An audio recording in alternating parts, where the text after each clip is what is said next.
So session 2, as Joe just referenced, is about the regular management of myeloma, and we want to get back to that as in full force as possible. And so for our new patients, as always, we're looking for what is the best initial therapy or frontline therapy.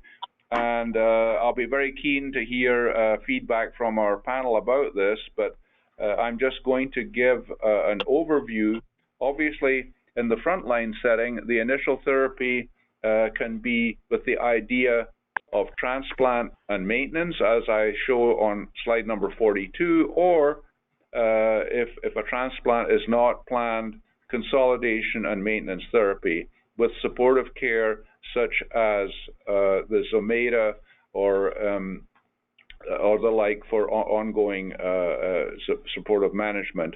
On this particular slide, I reference something that comes out every year. Vincent Rajkumar has an annual clinical update where he updates the diagnosis, risk stratification, and management for myeloma, which actually is a quite nice, compact overview summary.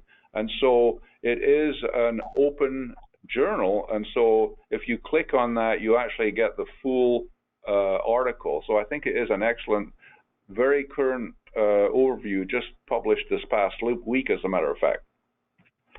And so the main thing which most of the patients who've been dealing with myeloma for a number of years are aware of is that in the old days, we had very few options for the management of myeloma, but now in the frontline setting all the way, and particularly in the relapse setting, we have so many options available. We have to double check to make sure if we've got them all listed there. And under the immune therapies, I was only able just to put immune therapies, not all of the different types of immune therapies that we have that we'll talk about a little bit later.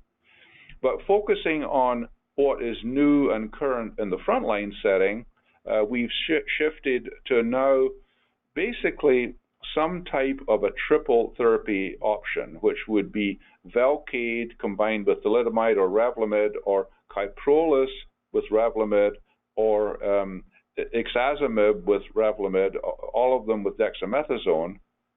But the new focus is whether or not it's better to combine that triplet with daratumumab. And so that has been a big focus of research in these past several years.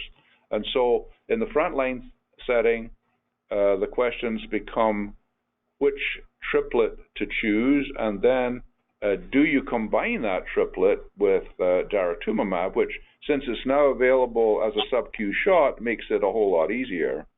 And so the daratumumab, we do have, and what I'm going to show you for these various drugs that we're talking about, just to keep everyone as informed as possible, we do have understanding booklets for all of these drugs separately so that you can read about them at your leisure. But daratumumab is an antibody, a monoclonal antibody against CD38, which is strongly expressed on the surface of myeloma. The Darzalex is available as a sub-Q shot and has this name FastPro. I'm not quite sure where that name came from. It seems like FastPro. I don't know. But obviously, Dara is now approved broadly in the front line and all the way to relapse, and is generally very well tolerated. And so a lot of interest at the last ASH in a study called the Griffin trial, where daratumumab was combined with VRD, which is pretty much a standard of care in the frontline setting, with really excellent results. And so I think that this trial and a number of others will lead to a consideration of using Dara VRD as a first option in the frontline setting. Now, right now, people are talking about, at least briefly, to use ixazomib, because this can certainly be used as an ongoing maintenance. It's oral and it is easy to combine, and so there's been some discussion that in the short term, to reduce the risks if a patient is not having aggressive disease, that they can use Ninlaro particularly in a maintenance setting, if you're beyond the initial induction to substitute an Enlaro. And so if we just go to the first assessment of what is recommended for frontline therapy right now, if there's no transplant planned, the simple options are to use Revlimid Index or Velcade methylprednisolone, very little used in the United States, but actually what is used more is just VRD, even in no transplant candidates, or a new option, which is to use daratumumab Revlimid Index instead of Velcade Revlimid Index. And so for patients who are transplant candidates, the big question right now is whether or not to combine in the daratumumab to give what we call a quadruplet or a 4-drug combination, and then to move forward either with the transplant or with ongoing maintenance. The maintenance would normally be lenalidomide, which is Revlimid, with or without a proteasome inhibitor, which could be Enlaro, particularly for a high-risk patient. In general, and this can be discussed, transplant is still routinely recommended in the frontline setting for patients who are able to go through that and who are personally wanting to do that. So I'll be interested in the perspectives on that if that is still the standard approach, which I believe is the case. And so if we take a moment to talk about frontline options, Bill, perhaps you might be the best to start on this in terms of the selection for your first-line treatment, and then the routine nature or not of the recommendation for autologous stem cell transplant.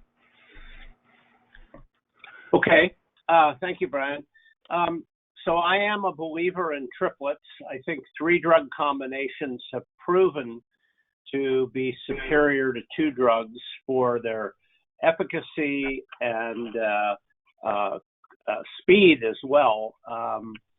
There is data, as you alluded to, adding daratumumab to triplets that looks promising.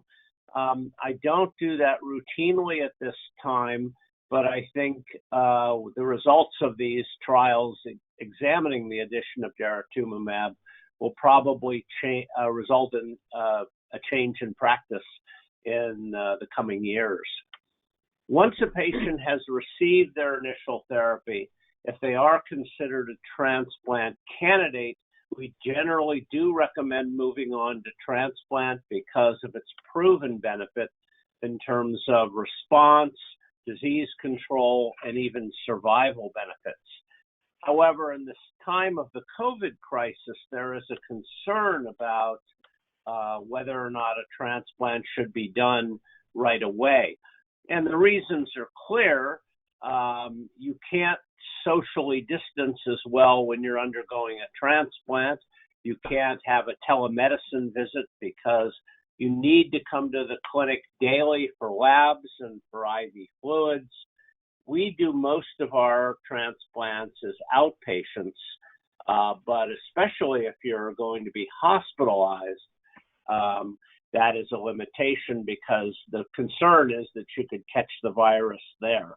In addition, patients become more immunosuppressed and become very neutropenic because of the transplant. Now, I should emphasize that most hospitals that do transplants take extra precautions to ensure the safety of these patients. Patients who are known to have COVID or suspected to have COVID are basically treated in different areas of the hospital. So there's no interaction and there's no risk for patients who are hospitalized for transplants. Having said that, many of the transplant centers have temporarily suspended doing transplants because of their concern about risks, although I understand this is changing in the next few weeks. But I think whether or not you should have a transplant is an individual decision that you need to talk to your physician, especially the one who will be undertaking your transplant, and discuss, frankly, the risks and fears you have about the COVID crisis and how it might impact you as a patient. We have not stopped doing transplants, but we do take extra precautions, screening potential patients, and then I have a frank discussion with each patient who is concerned about COVID. And if patients have real fears and concerns, by all means, I advise them to delay the transplant. If it's a significant delay of a month or more, I usually recommend maintenance therapy so that the disease can be kept at bay in this short time interval. But it is very much an individual decision based on your own circumstances and your own transplant clinic's policies about whether to proceed to transplant at this time.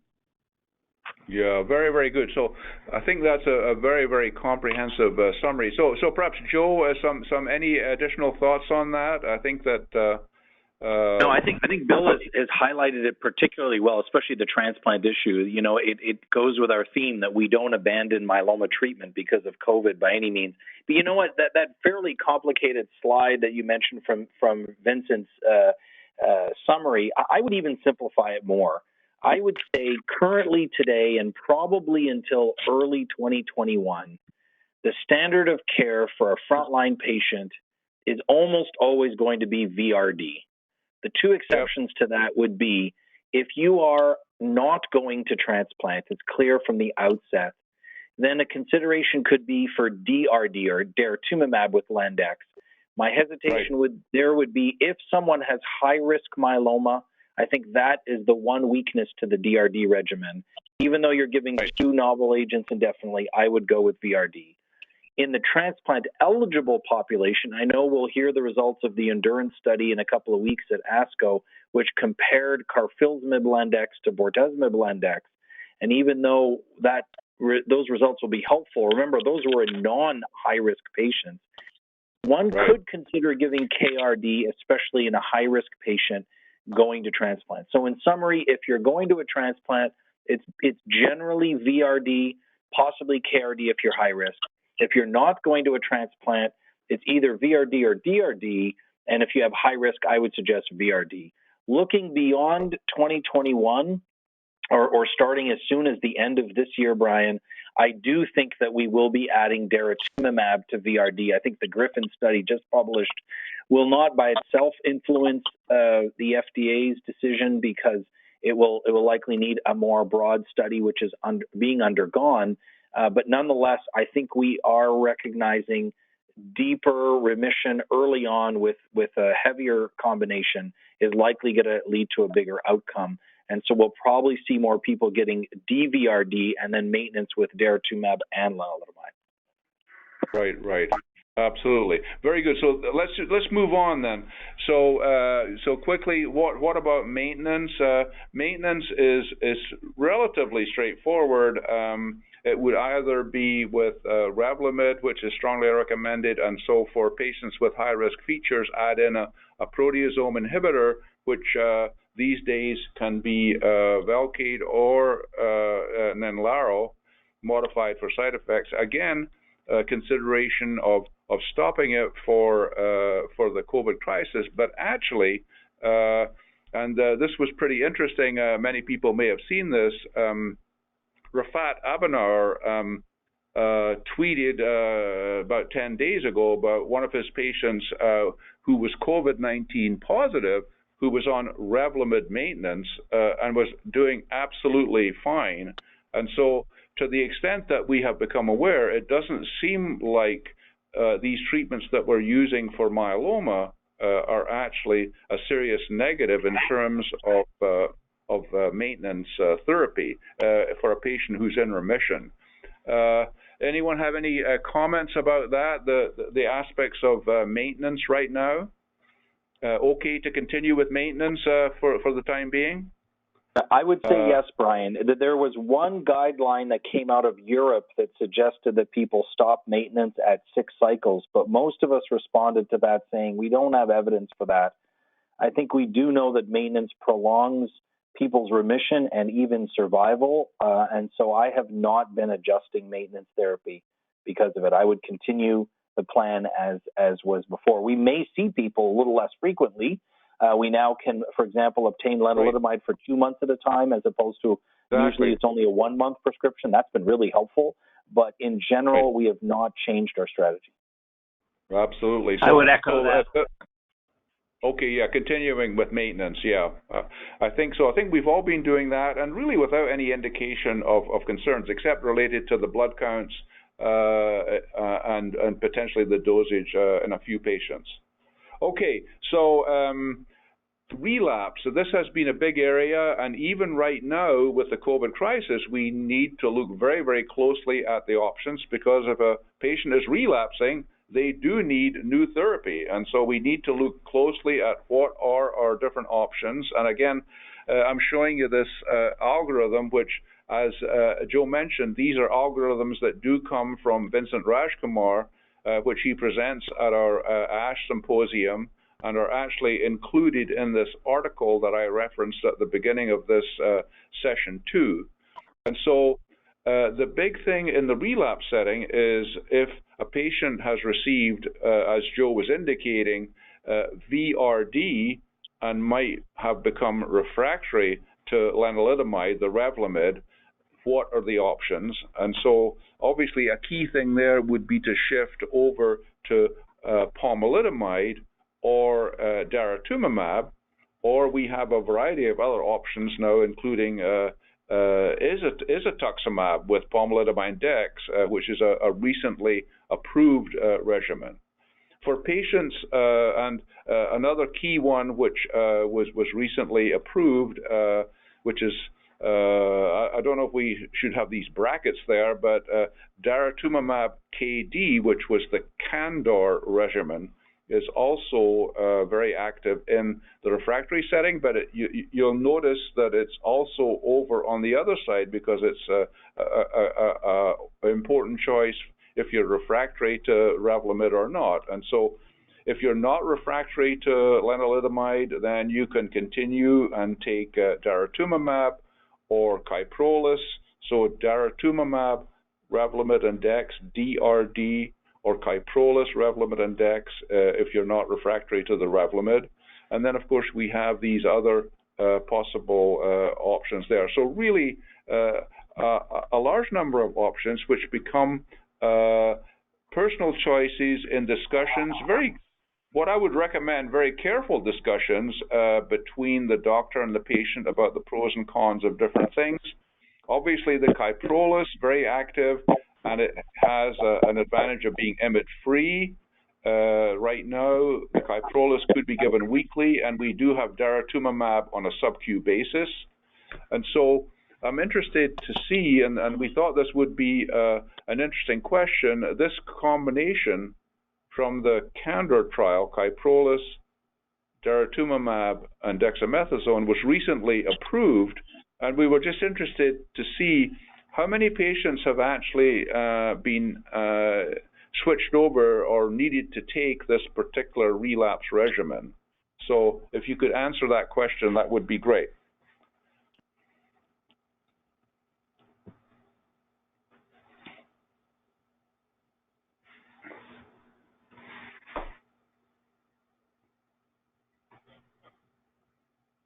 If you haven't heard of any of that, you probably have not taken it.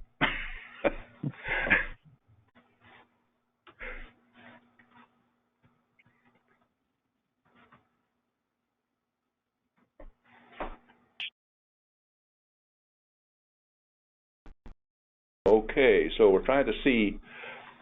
All right, so thus far that's running at 3%.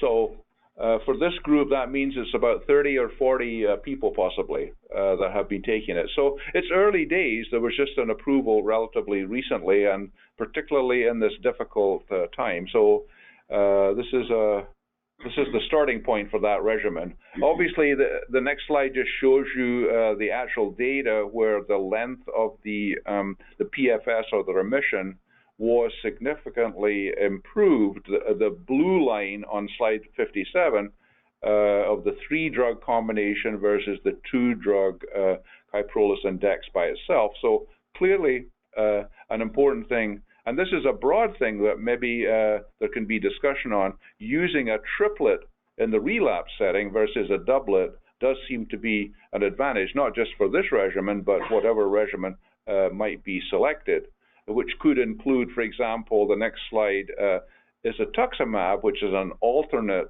anti-CD38 monoclonal antibody, which is currently IV, and it is approved as elotuzimab, pomalidomide, and Dex. And so this is something that can be a helpful combination to consider early on also. And so other agents which have been considered in the relapse setting, and I mentioned this one in particular because we are hopeful that what's called BELA, B-E-L-A, the first part of that very long word along the top there, I don't know why some of the companies do stick with those very long names, and then we have to abbreviate it to just BELA. But this is an anti-BCMA monoclonal antibody drug conjugate, which is, because of the drug conjugate, it can even work if the BCMA level of expression on the surface of the myeloma is relatively low. It also recruits the immune cells in the microenvironment to attack the myeloma. This has a big advantage of being an immune therapy which is off the shelf, and so much less cumbersome to go into the clinic and get this BELA. It does have some corneal toxicities, which are now largely manageable since they're understood a lot better. And moving forward, a lot of different combinations of what are called the DREAM protocols are ongoing. Now, important to be aware, I thought I would emphasize this on slide number 60, the expanded access program for this, while we're awaiting FDA approval, is open, and so this should be an agent that can be available for relapse patients who might need it. And this cartoon here just shows you that when the antibody binds to the cell, the drug gets imported, gets pushed into the cell, and adds to the more rapid destruction of the myeloma cell, which is great. And then just briefly to show you that in the relapse setting, the results with this as a single agent were really quite excellent. 60% overall response rate with some very, very deep responses down to that 100% response level. Even in double refractory and DARA refractory patients, heavily pretreated patients. And so this is, it will be approved in that more refractory relapse setting for sure, where it does have substantial activity. Just to touch on one of the other drugs that are available as part of a combo, Empliciti, elotuzimab, well tolerated, and again combined with pomalidomide and Dex, is an option in this relapse setting. And then in the more advanced relapse setting where it was first approved, selinexor, with a novel mechanism of action in triple refractory, has the advantage of being oral and even perhaps antiviral. And so a lot of excitement recently about selinexor because it was noted to be both an oral agent and with maybe some antiviral activity with studies opening across the country. And now we have good evidence supporting combination use since the Boston trial, where it was combined with Velcade was released. And so one question we have, the selinexor has been approved for a number of months now, and so one of the questions is, how many patients have been taking selinexor? Uh-oh, let's see. 7. Oh, 1%. Oh. All right, well, that's, I guess that's 10 patients. So for some reason, I would think that there would be more patients that were taking selinexor, but maybe not in this group. We do know that a lot of patients who are on our calls are patients who have been doing well and maybe are not in that relapse situation where they might be looking so anxiously for a new treatment option. And then just to finish up the presentation of all these different options in the relapse setting, there are many, many options currently available beyond these triplets that I've mentioned, and then moving into the immune therapies and, of course, all of the different clinical trials. A big issue right now is that many of the trials have been in a holding pattern, and we are waiting anxiously for those to be opening back up later in May and June, and we're desperately hoping that this will be a return toward normality. And so maybe, Joe, you could maybe talk first about how do you sort through all of these different options in the relapse setting when you have now a number of these different triplet combinations to consider? Yeah, I mean, the first statement, of course, is that it's nice to have more options, right? The more options, the better, because even though I really simplified frontline therapy, relapse therapy becomes a lot more complicated. But it's good. It's good to have choice, and we basically do it based on what treatment the patient has had before, what other comorbidities they might have, or whether they have high risk or standard risk disease, and really what their preferences are. Now that we do have choices, there are times when, as we've been discussing throughout this whole call, there are times when we may be able to go to an oral regimen or a subcutaneous regimen. So I think all of those things factor in. I would say that maybe one of the things from the scientific side that pushes us is if someone has had a VRD-like regimen, we do like to go to the other classes of drugs. So almost always we will use daratumumab in the relapse setting at first relapse in combination with something else. I would probably say that in Vincent's slide, I might disagree with how many of his combinations at the top were focused on adding bortezomib or Velcade to it. I think right now the more common thing we're seeing is a lot of people are getting daratumumab plus pomalidomide, or may soon be getting isatuximab plus pomalidomide at that first relapse. Absolutely, Dara-Pom-Dex. Yeah, so that's attractive because you have sub-Q Dara now and then pomalidomide by mouth, obviously.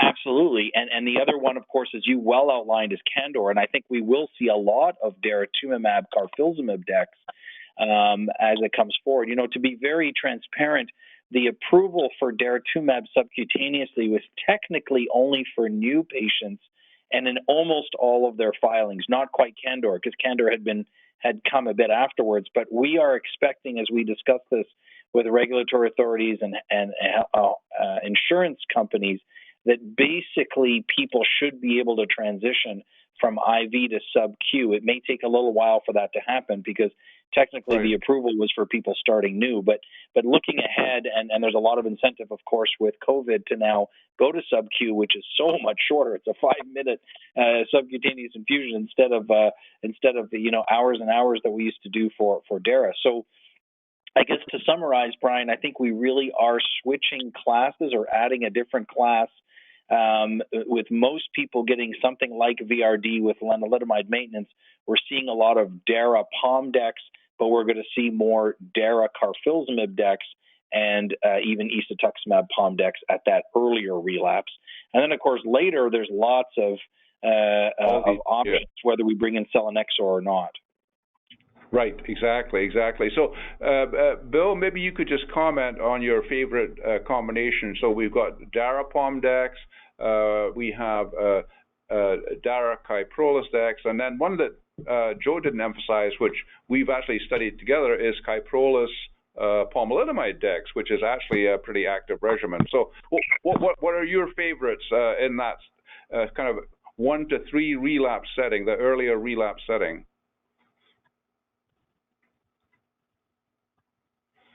No favorites.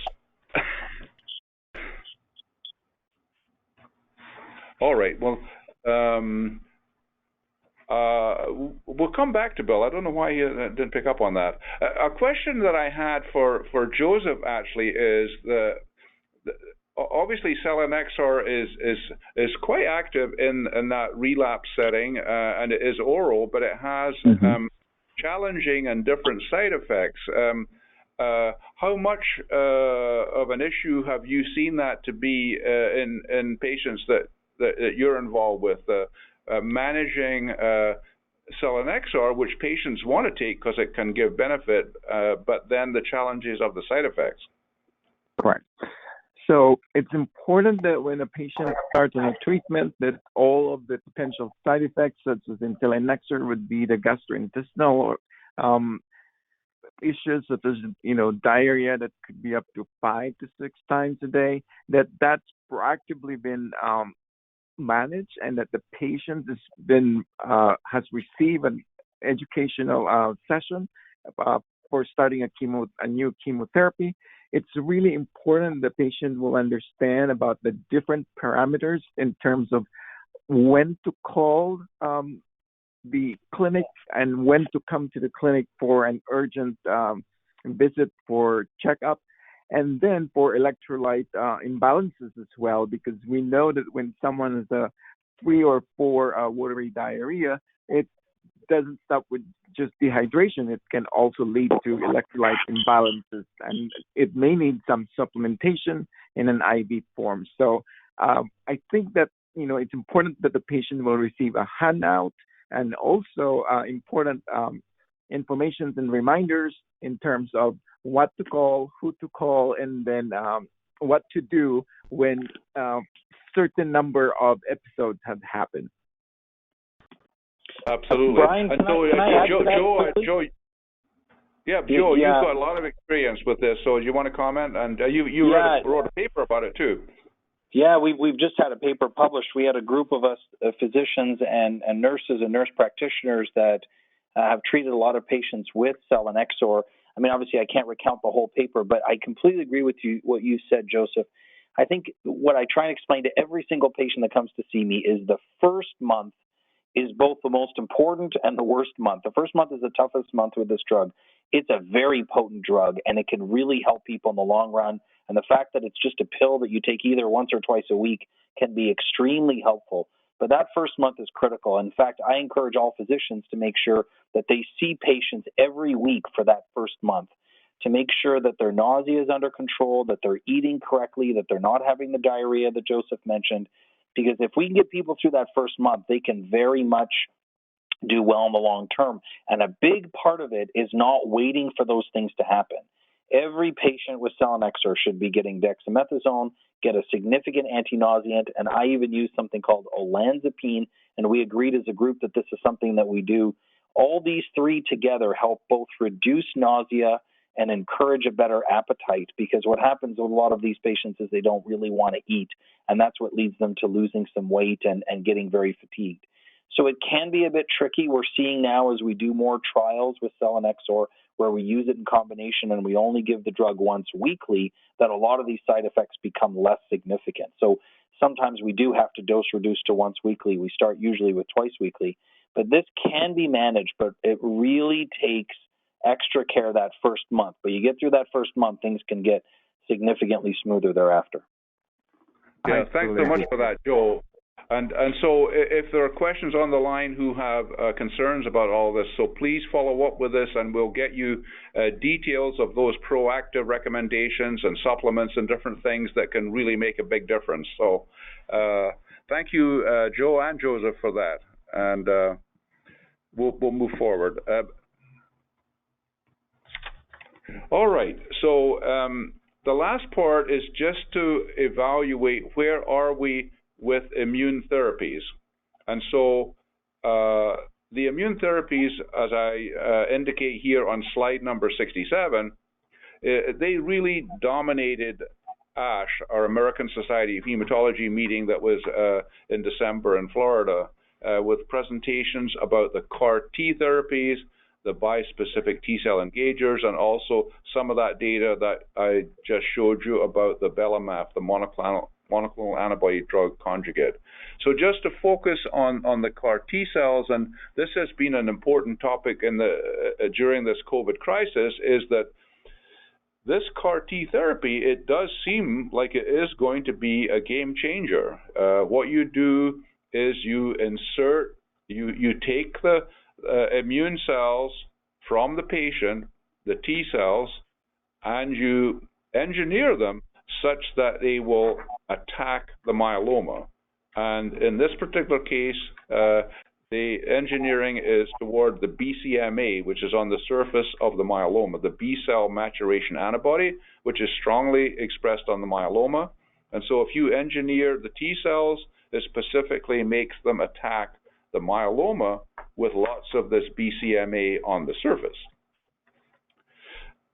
Well, at the time of the presentations in ASH, I think that many people noticed this slight pause in the presentation of Dr. Deepu Maduri, who presented the CAR T protocol from the Legend J&J product and from the results of the CARTITUDE trial, where she emphasized that actually all the patients in the study responded, 100% response rate.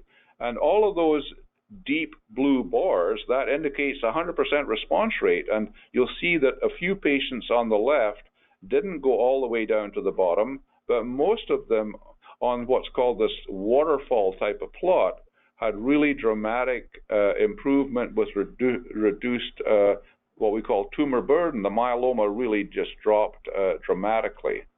Now, this is being compared with monoclonal antibodies, and in this case, in slide 70, with one that's called a T-cell engager, where it's anti-BCMA, but it also pulls the T-cell in to attack the myeloma. So this is kind of a combo, and in the product from, it's a bispecific combination.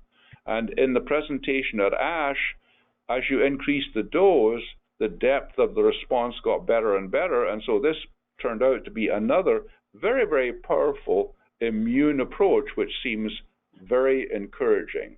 And so we have the Bella product, which is a drug conjugate, we have the CAR T cells, and then we have the bispecific products. They're clearly very active, and it's a question of number one, we're looking towards the hope for approval in the relapse setting, but also the idea that this sort of a dramatic therapy could be used for consolidation early, or even as a therapy in the early relapse setting. And so as we're looking in closing here to what all of our expectations are, potential new approvals, well, that GSK Bella product, we're hoping for that.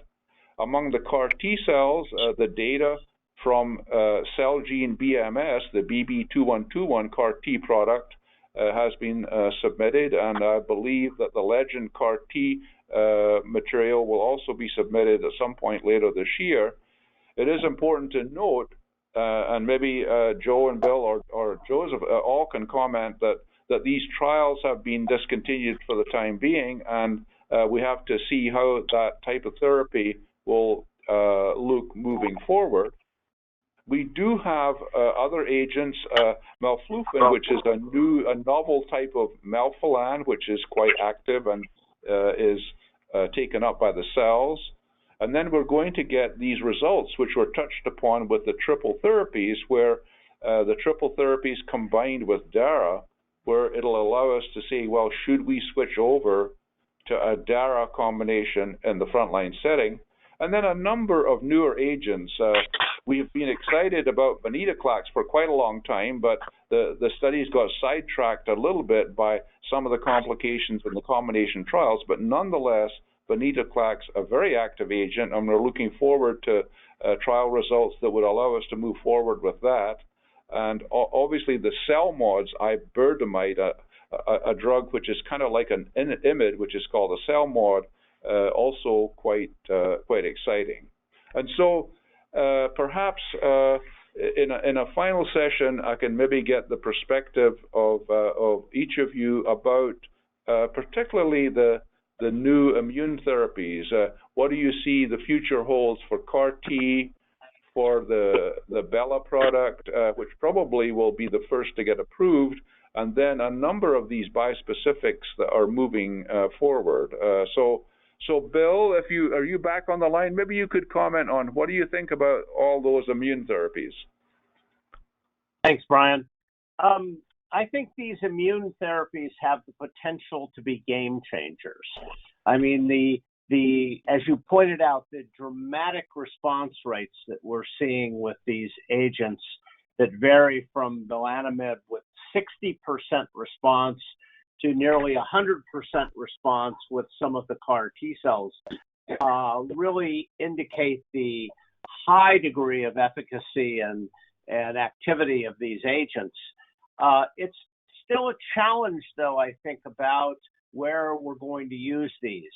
By and large, the CAR T cells are not curative for most patients because even with these dramatic responses, by about a year, the majority of patients will relapse. Now, keep in mind, this is just the beginning of these agents. We're just at the very beginning of these immunotherapies. If to paraphrase, this is not the end, it's the beginning of the end in terms of what these drugs can do. So we're going to have new iterations of these CAR T cells. The BiTE molecules are undergoing development as well. And I think these therapies are going to move their way earlier and earlier in the treatment. And I do think have the potential down the line to be curative for patients. Very, very good. And so how do you view what will probably be the case, which will be the earlier approval of the GSK product? How do you see that figuring in your recommendations or practice? Well, it'll get used, obviously, in whatever the indication is, and it's likely to be a third line or beyond therapy initially. But there already are studies underway using this in combination with the other approved drugs. And so, similar to daratumumab, it's going to move its way forward eventually for frontline therapy. Yes. So Joe, what's your perspective about all of this? Yeah, I mean, I agree very much with Bill. I mean, to think of it in a time frame, we're going to have belantamab mafodotin or Bella very soon, we hope. And I think it will have a significant impact in that it'll be the first BCMA product, so the first drug that works on that BCMA marker on the outside of the myeloma cell. And I think what we're seeing is by the time people have had 2 lines of therapy, they will have had a proteasome inhibitor, an immunomodulatory drug, and a CD38 antibody. So it will be very attractive to now go to another class. It could be selinexor by then, but also I think this is where the GSK product is really going to hit. And just like Bill said, it's going to start by itself, but then it's going to start being used in combination. I think looking a little bit further, when CAR T makes its way in, and I do think that, as Bill said, CAR T has the opportunity for a much deeper response. However, it still needs a lot of work because people do relapse afterwards. And it's still, honestly, Brian, a bit of a boutique therapy. I mean, we still have difficulty getting people a simple autologous stem cell transplant. People have to go to a highly trained center. Have to wait 3 weeks for the product to be made. Now, these things may get better with time, but I think that CAR T is not going to be sort of necessarily widespread use in myeloma, but will be used earlier in the disease course, in particular in younger and higher risk patients where this is going to be more feasible. And then lastly, I'm quite encouraged by the new bispecific antibodies, and there are so many of them now. You showed 1 or 2 of them, but there are so many more coming. That basically is a diet version of CAR T. Same concept of CAR T of engaging a T cell, but not having to go through all the production and the the T cell collection and so on. So, but that's going to be a few years out. We'll see it in trials. So I think people will have Bella over the next 6 to 12 months, initially by itself and then in some combinations. We're going to see CAR T cell therapy evolve, get better, used earlier. And in the long term, people will get the bispecifics. I think we're going to end up seeing, in conclusion then, Brian, that many patients will almost consistently be on a monoclonal antibody, daratumumab up front, maybe a BCMA or a SLAMF7 drug like elotuzimab at first or second relapse, in combination, always having a monoclonal antibody plus other classes of drugs together. And the more classes we get, like combinations we can create, it will give us better options for patients and tailor it to their needs and indeed to their preferences. Thank you. Yeah, I fully agree with these comments, I have to say. So Joseph, on your side of it, obviously the CAR T has a lot of implications in terms of care. How do you view the CAR T and the other immune therapies? I concur with both Bill and Joe that definitely this CAR T is still not readily available to many patients. It's still like a boutique kind of treatment, and it requires specialty training. It requires resources and highly qualified staff. And so what we learned in multiple myeloma is that convenience is a major factor in the treatment decision making. So if there's other alternatives or other options that are readily available, I would predict that this will be in the back burner unless you are really at the center that offers that CAR T cells. So. Right. So I think that's a very important perspective, is that especially for our more elderly patients and the like, and especially at this time with the COVID-19, convenience and safety are going to end up being quite important in the decision-making process. So thank you for that. So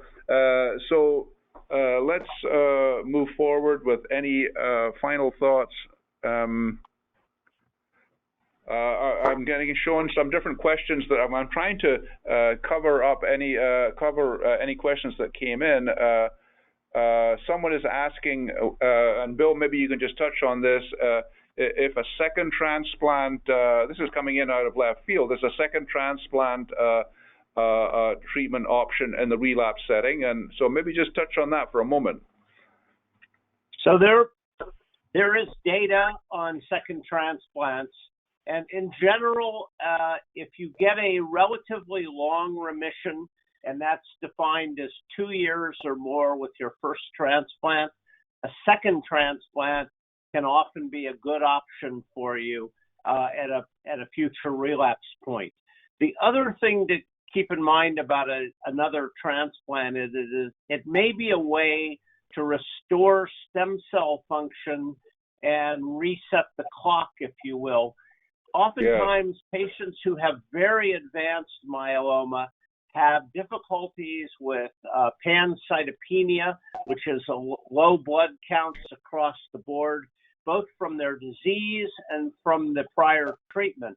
And if you do a second transplant, you can often restore their bone marrow function and at the same time at least get temporary control.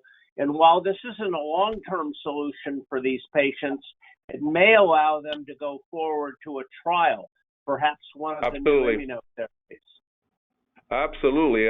Several very, very important points there, particularly kind of recovering the bone marrow reserves, a very important point. I have one other question which people can comment on. A spouse is asking if I think our husband has achieved a fantastic remission, and I'm assuming it's probably MRD negative.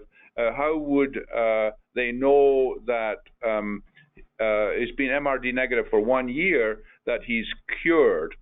Or would it be after 2 years or out to 5 years? So actually, maybe I can take that question myself.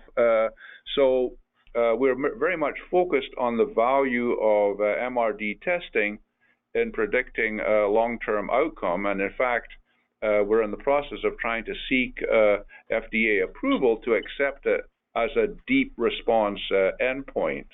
However, that is very different than us saying that we feel for sure that a patient is cured. So what we know is that patients who are MRD negative, what we know so far, MRD negative for, let's say, 4 years or 5 years, there are different trials to show this, they are likely to have very long and sustained remissions. However, that doesn't guarantee that at some point there might not be some reoccurrence of the disease. And so we're still a little bit cautious about using this word cure, although we're a lot more keen to say that the outcome is likely to be very, very good, and that there will be excellent length of remission. There will probably be excellent survival.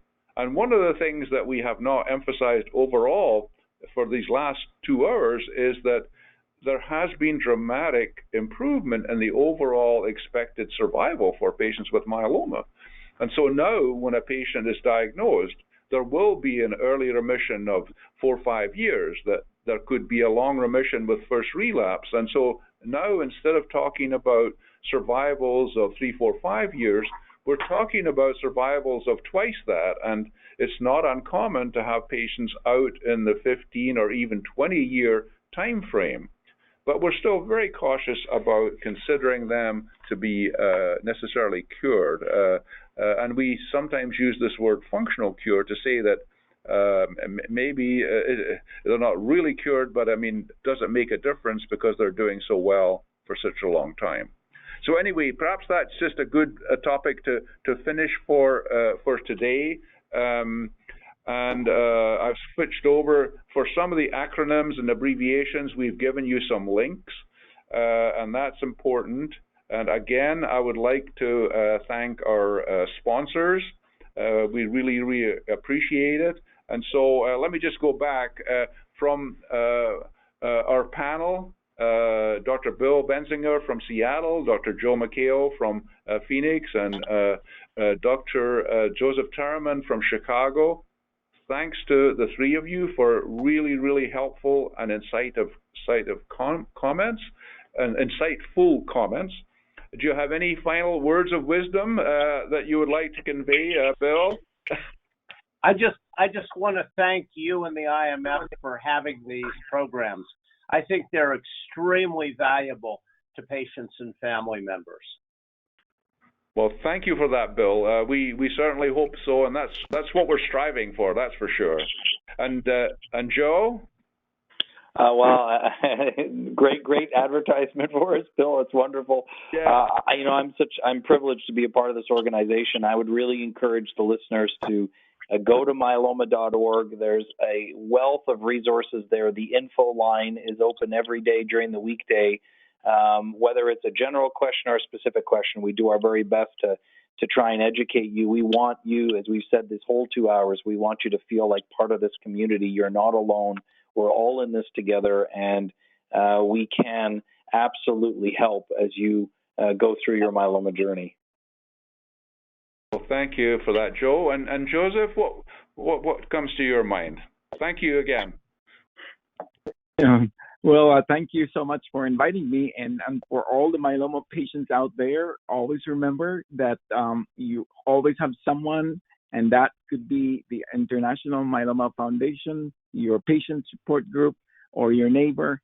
You can have a good quality of life with multiple myeloma with so many treatment options now. When I think back in 2000, when I started multiple myeloma, there were just very few options. I think that always stay positive. Absolutely. I could not agree more. And so thank you for that. And so as we close, let me just say, stay safe, stay connected, and stay positive. And with some help, try to be as resilient as you can, even though you may not feel resilient every single day, but aim for that.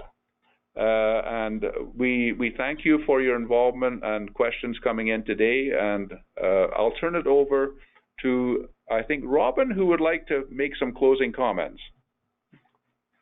Well, thank you, Dr. Durie, and thanks to all the presenters today. Your information, it was clear and informative, and I've just been monitoring some of the questions coming in, and I'd like to quickly just show the IMF website. So we are going to myeloma.org right now, and some of the questions that came in, people are really interested in finding out where the replay for this will be. So we're first going to go to the main page of the website, and then if we scroll down, and you'll have to bear with us, it's a little shaky when we're showing this to you.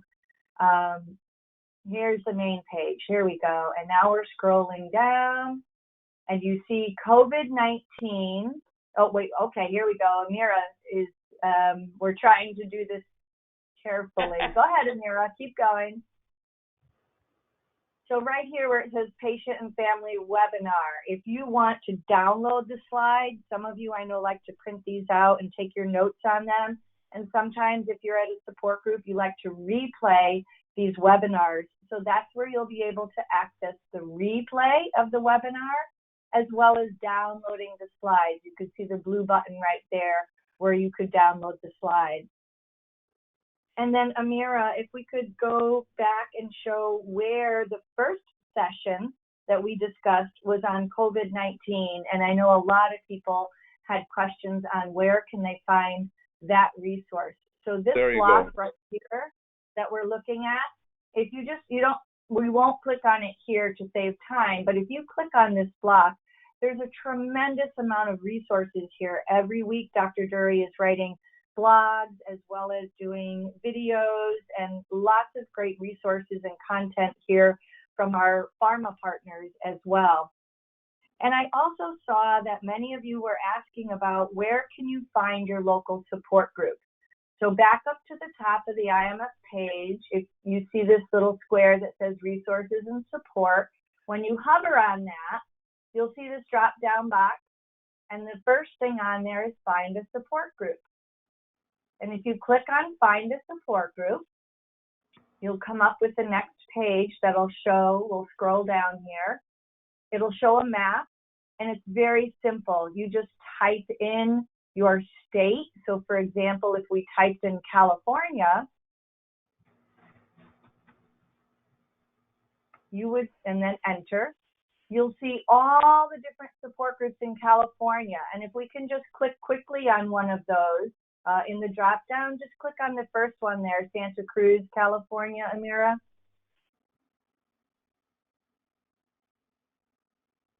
And scroll down, and you could see all the information of who to contact, the phone number, when the group meets, and then if there's a website. So that's how you find a support group, or you could always email FGteam for support group team at myeloma.org, and we're always happy to help you find a support group, because in addition to these wonderful webinars, we never want you to be alone. You should have support in your local communities, and the IMF is there to help you make that happen.